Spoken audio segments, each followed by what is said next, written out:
Ekonomi tradisional adalah ekonomi yang bergantung pada adat, tradisi, dan budaya lokal, di mana masyarakat pada umumnya hidup dari pertanian, perburuan, dan perdagangan sederhana.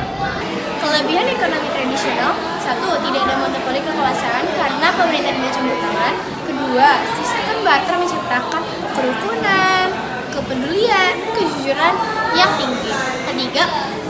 Kegiatan ekonomi berjalan sehat karena tidak ada persaingan negatif dalam mencari keuntungan.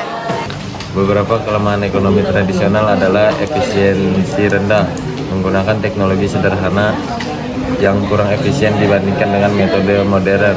2. Ketergantungan pada alam, rentan terhadap perubahan cuaca atau bencana alam yang bisa mengganggu produksi pangan.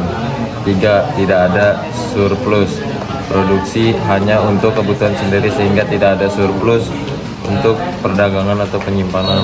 4. Perkembangan terbatas, sulit berkembang karena terkait oleh adat dan tradisi serta minim inovasi.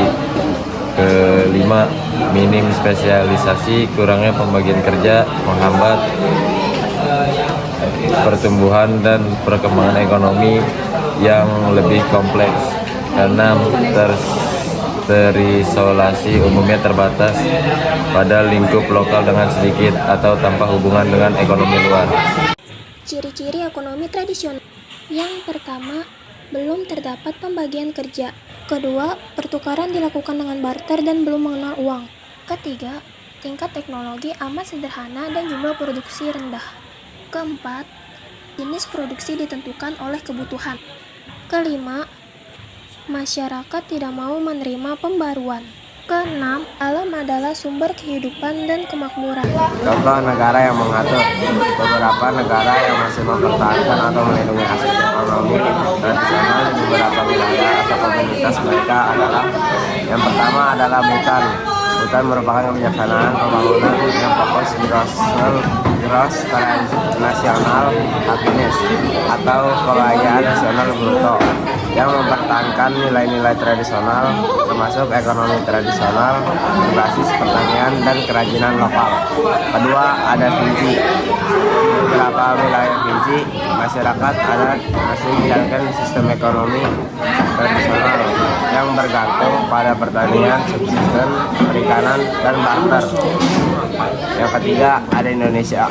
Beberapa komunitas adat seperti suku Baduy di Banten, suku-suku Papua masih mempertahankan ekonomi tradisional mereka, didukung oleh kebijakan pemerintahan yang melindungi hak-hak adat dan kearifan lokal. Yang keempat, ada Ethiopia. Banyak masyarakat pedesaan di Ethiopia masih mengandalkan pertanian tradisional dan ekonomi subsisten, meskipun negara ini juga sedang mengalami modernisasi ekonomi. Yang kelima, ada Nepal. Di wilayah pergunungan dan pedalaman Nepal, banyak masyarakat yang masih menjalankan ekonomi tradisional, terutama berbasisan pada pertanian dan peternakan skala kecil.